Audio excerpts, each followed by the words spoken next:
دشمنوں کی خونریز یلغار چاروں طرف سے بڑھتی چلی آ رہی ہے۔ دروازے پر اہل بیت کی مستورات اشکبار آنکھوں سے یہ سارا منظر دیکھ رہی ہیں۔ پل پل میں دل غم کے گہرے سمندر میں ڈوبا جاتا ہے، کبھی منہ سے چیخ نکلتی ہے تو کبھی آنکھیں جھپک جاتی ہیں۔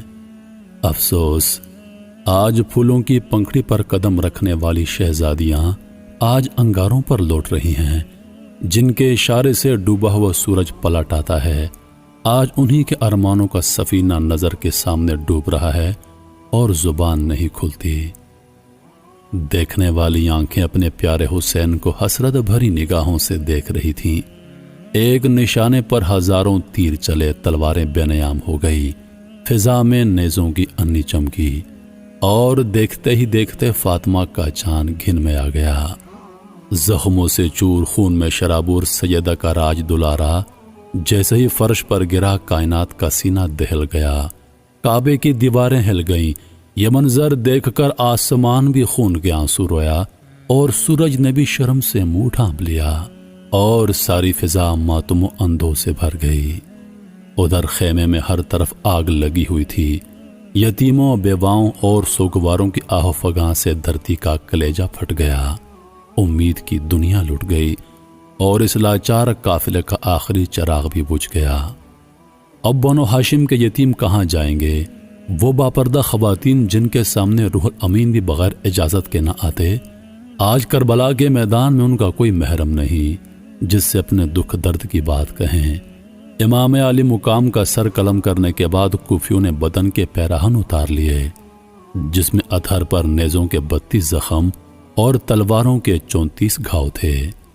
ابن سعد کے حکم پر یزیدی فوج کے دستکاروں نے سیدہ کے لخت جگر کی ناش کو گھوڑوں کی ٹاپوں سے روند ڈالا۔ حضرت زینب رضی اللہ عنہا اور شیربانو خیمے سے یہ لرزہ خیز منظر دیکھ کر بلبلا اٹھیں اور چیخ مار کر زمین پر گر پڑی۔ اس کے بعد شمر اور ابن سعد دندناتے خیمے کی طرف بڑھے۔ بدبخت شمر نے اندر گھس کر عورتوں کی چادریں چھین لی۔ حضرت زینب رضی اللہ عنہا نے غیرت اور اضطراب کی آگ میں سلگتے ہوئے کہا، شمر، تیری آنکھیں پھوٹ جائیں، تو رسول اللہ صلی اللہ علیہ وسلم کی بیٹیوں کو بے پردہ کرنا چاہتا ہے۔ ہمارے چہروں کے محافظ شہید ہو گئے، اب دنیا میں ہمارا کوئی نہیں۔ یہ مانا کہ ہماری بے بسی نے تجھے دلیر بنا دیا ہے، لیکن کیا کلمہ پڑھانے کا احساس بھی بھول گیا؟ سنگ دل ظالم، ناموس سے محمد کی بیٹیوں کو بے پردہ کرنا چاہتا ہے۔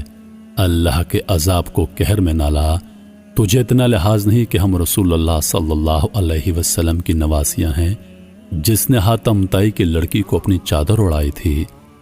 امام زین العابدین لڑکھڑاتے ہوئے بستر سے اٹھ کھڑے ہوئے اور شمر پر تلوار اٹھانا چاہتے تھے کہ بیماری کی نکہت سے لڑکھڑا کر زمین پر گر پڑے۔ شمر نے یہ معلوم کرنے کے بعد کہ یہ امام حسین رضی اللہ عنہ کی آخری نشانی ہے، اپنے سپاہیوں کو حکم دیا، اسے بھی قتل کر ڈالو تاکہ امام حسین کا نام و نشان دنیا میں باقی نہ رہے۔ لیکن ابن سعد نے اس رائے سے اتفاق نہ کیا اور یہ معاملہ یزید کے حکم پر منحصر رکھا۔ شام ہو چکی تھی، یزیدی فوج کے سردار جشن فتح میں مشغول ہو گئے۔ ایک پہر رات گئے تک ان کی جشن کی محفل جاری رہی۔ ادھر خیمے والوں کی یہ شام کسی قیامت سے کم نہ تھی۔ حرم کے پاسبانوں کے گھر میں چراغ بھی نہ جل سکا، ساری فضا سوگ میں ڈوب گئی۔ مقتل میں امام کا کچلا ہوا جسد خاکی بے گور و کفن پڑا تھا۔ رات کی بھیانک تاریکی اور وحشت خیز ماحول میں اہل خیمہ چونک پڑے۔ زندگی کی یہ پہلی سوگوار اور اداس رات حضرت زینب رضی اللہ عنہا اور شیربانوں سے کاٹے نہیں کٹ رہی تھی۔ رات بھر خیموں سے سسکیوں کی آواز آتی رہی، آہوں کا دھواں اٹھتا رہا اور روحوں کے قافلے اترتے رہے۔ آج پہلی رات تھی کہ خدا کا گھر بسانے کے لیے اہل حرم نے سب کچھ لٹا دیا۔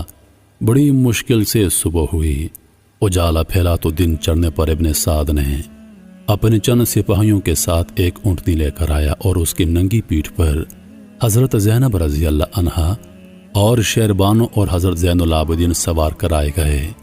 پھول کی طرح نرم و نازک ہاتھوں کو رسیوں سے جکڑ دیا گیا۔ حضرت زین العابدین بیمار اپنی ماں اور پھوپھی کے ساتھ اس طرح باندھ دیے گئے کہ جنبش بھی نہ کر سکتے، اور دوسرے اونٹوں پر باقی بچیوں اور خواتین کو اسی طرح رسیوں سے باندھ دیا گیا۔ اہل بیت کا یہ لٹا ہوا قافلہ جس وقت کربلا کے میدان سے رخصت ہوا، اس وقت کا قیامت خیز منظر ناقابل بیان ہے۔ واقعہ کربلا کے ایک عینی شاہد کا بیان ہے کہ جگر گوشہ بطول کا سر مبارک نیزے پر لٹکائے ہوئے اہل بیت کے قافلے کے آگے آگے تھے، پیچھے 72 شہداء کے کٹے ہوئے سر دوسرے سپاہی اپنی نیزوں پر بلند کیے ہوئے جا رہے تھے۔ خاندان رسالت کا یہ قافلہ جب میدان کربلا کے قریب سے گزرا اور وہاں شہدائے حرم کے جنازوں پر نظر پڑتے ہی خواتین اہل بیت بیتاب ہو گئیں، دل کی چوٹ ضبط نہ ہو سکی، آہو دریا سے کربلا کی زمین ہل گئی۔ حضرت زین العابدین بیماری کی وجہ سے غش پہ غش کھا کر گر رہے تھے، اور حضرت شیربانو رضی اللہ عنہ انہیں کسی نہ کسی طرح سنبھالا دے رہی تھی۔ یہ قیامت خیز منظر دیکھ کر پتھروں کی بھی آنکھیں نم ہو گئیں۔ فاطمہ کی لاڈلی بیٹی حضرت زینب رضی اللہ عنہ کا حال سب سے زیادہ رقت انگیز تھا۔ گہرے صدمے میں انہوں نے مدینے کی طرف رخ کر لیا اور دل دہلا دینے والی آواز میں اپنے نانا کو مخاطب کیا، فرمایا، یا محمد، آپ پر آسمان کے فرشتوں کا سلام ہے، دیکھیے آپ کا لاڈلا حسین ریگستان میں پڑا ہے، خاک و خون میں آلودہ ہے، تمام بدن ٹکڑے ٹکڑے ہے، ناش کو گورو کفن بھی میسر نہیں۔ نانا جان، آپ کی تمام اولاد قتل کر دی گئی، ہوا ان پر خاک اڑا رہی ہے، آپ کی بیٹیاں قید ہیں، ہاتھ بندھے ہوئے ہیں، مشقیں کسی ہوئی ہیں، پردیس میں کوئی ان کا یار و آشنا نہیں۔ نانا جان، اپنے یتیموں کی فریاد کو پہنچیے۔ ابن جریر کا بیان ہے، دوست و دشمن کوئی ایسا نہ تھا جو حضرت زینب رضی اللہ عنہ کی اس فریاد پر آبدیدہ نہ ہوا ہو۔ اہل بیت کا یہ قافلہ انہی آہوں اور سسکیوں کے ساتھ کربلا سے رخصت ہو کر کوفے کی طرف روانہ ہو گیا۔ شام ہو چکی تھی۔ ایک پہاڑ کے دامن میں یزیدی فوج کے سرداروں نے پڑاؤ کیا اور اہل بیت اپنی سواریوں سے نیچے اتار لیے گئے۔ چاندنی رات تھی، رسیوں میں جکڑے یہ قیدی رات بھر سسکتے رہے، حتیٰ کہ انہیں نماز تک ادا نہ کرنے دی گئی۔ رات کے پچھلے پہر حضرت زینب رضی اللہ عنہ مناجات میں مصروف تھی کہ ابن سعد قریب آیا اور اس نے طنز کرتے ہوئے دریافت کیا، قیدیوں کا کیا حل ہے؟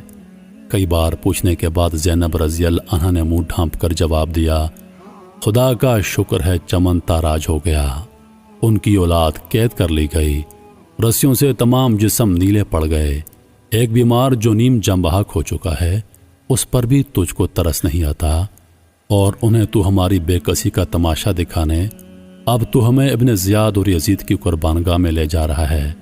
اتنا کہتے کہتے وہ پھوٹ پھوٹ کر رونے لگیں۔ حضرت زین العابدین نے پھوپھی کو تسلی دی اور کہا، خون کے قاتلوں سے زور زبردستی کا کیا شکوہ کرنا، پھوپھی جان بس ایک آرزو ہے، ابا جان کا سر میری گود میں کوئی لا کر ڈال دے اور میں اسے اپنے سینے سے لگا لوں۔ ابن سعد نے کہا، گود میں نہیں، تیرے قدموں کی ٹھوکر پر لا کر ڈال سکتا ہوں، اگر راضی ہو تو اقرار کر۔ ظالم نے زخموں پر نمک چھڑکا، پھر حرم کے قیدی تل ملا اٹھے۔